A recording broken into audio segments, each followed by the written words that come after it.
waters of the South China Sea are once again in the global spotlight.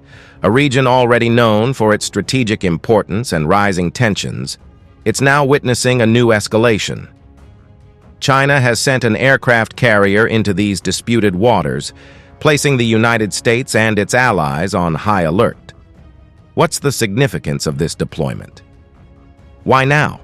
And how might the United States respond? Stick around as we uncover the latest on this major geopolitical development. The South China Sea has long been a hotbed of contention.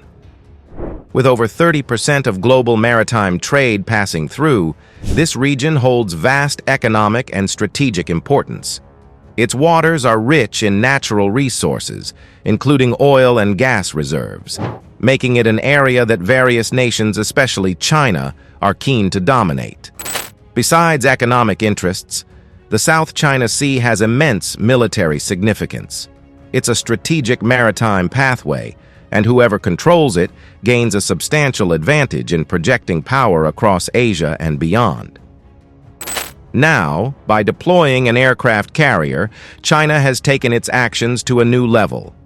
This move not only reaffirms its ambitions, but also sends a clear message to its neighbors and the United States. Beijing is prepared to defend what it considers its territorial waters. Open-source satellite imagery has captured a Chinese naval formation led by one of the country's 3 aircraft carriers underway in the contested waters of the South China Sea. The flotilla, led by CNS Shandong, the second operational aircraft carrier of China, was spotted by satellites on Monday sailing in waters 316 miles southeast of Sanya, a city on the Chinese island of Hainan that also serves as the home port of the 66,000-ton warship. The Shandong has been away from home since late October, when it conducted the first Chinese dual aircraft carrier operation. It transited with CNS Liaoning, the country's first flat-top in service in the South China Sea, as well as 11 other warships. Following the historic Chinese naval operation, the Shandong continued on its voyage as it was spotted in waters east of the northern Philippines on November 4th. It sailed toward the South China Sea via waters north of the Philippines and south of Taiwan later in the day. The Philippines forms the first island chain with Taiwan, a self-ruled island that China views as its own territory, and Japan. This defense concept, proposed by the United States, aims to leverage allied or friendly territories to contain the Chinese military in the region, which maps aircraft carrier movements in the Indo-Pacific region. 2 other Chinese aircraft carriers remained pierside. They are the Liaoning and CNS Fujian, China's newest and most advanced flat-top. At least 3 other warships were spotted escorting the aircraft carrier, said M.T. Anderson, an open-source intelligence account on X, formerly Twitter. The Shandong's movements came amid rising tensions between China and the Philippines in the South China Sea. Beijing has released baselines delineating the waters in which it claims full jurisdiction over a reef in Manila's internationally recognized exclusive economic zone. Meanwhile, Philippine President Ferdinand Marcos Jr. has signed 2 significant laws to reinforce his country's territorial and maritime rights, including in parts of the South China Sea. China responded by lodging a protest to the Philippine ambassador in Beijing. While all 3 Chinese aircraft carriers are conventionally powered, the country has also developed a prototype nuclear reactor for a large surface warship, the Associated Press reported, citing new analysis of satellite imagery and Chinese government documents. This marks a significant step forward for China's potential first nuclear-powered aircraft carrier.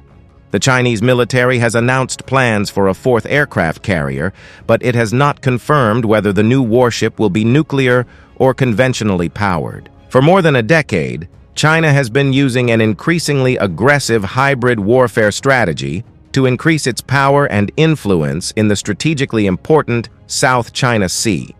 Countering it will be one of the defining challenges for U.S. President-elect Donald Trump's incoming administration. Chinese President Xi Jinping's dream of global preeminence depends significantly on achieving dominance in the South China Sea and ending America's primacy in the Indo-Pacific region, an emerging global economic and geopolitical hub. And China has not hesitated to use coercive tactics in service of these objectives. In recent years, boats belonging to countries whose territorial claims China disregards, such as the Philippines and Vietnam, have faced blockades, ramming, water cannon attacks, and even bladed weapon assaults by Chinese vessels. Offshore energy operations endure frequent harassment. Simply fishing in waters that China calls its own can expose a person to a Chinese attack with iron pipes. Such violent confrontations have heightened regional tensions and undermined stability in a crucial corridor linking the Pacific and Indian Oceans. The United States has not taken China's aggressive posture lightly. Washington has consistently advocated for freedom of navigation in the South China Sea and challenged Beijing's territorial claims.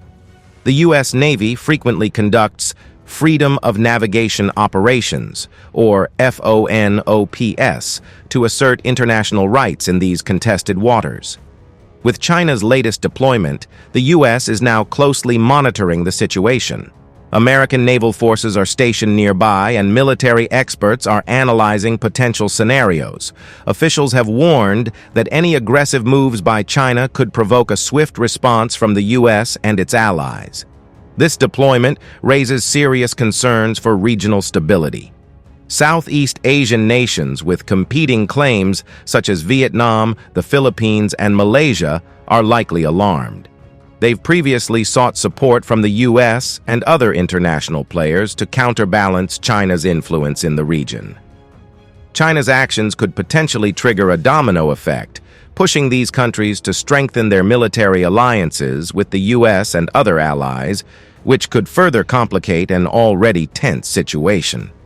The South China Sea remains one of the most complex geopolitical arenas in the world. China's latest move has undoubtedly heightened the stakes, with the U.S. now on high alert. As both sides continue to assert their interests, the region and the world waits to see what comes next. Will cooler heads prevail, or are we on the brink of a new era of confrontation? Thanks for watching. Be sure to subscribe to our channel for the latest updates on global security, military developments, and international relations. Like and share this video if you found it informative, and leave a comment below with your thoughts on this latest development.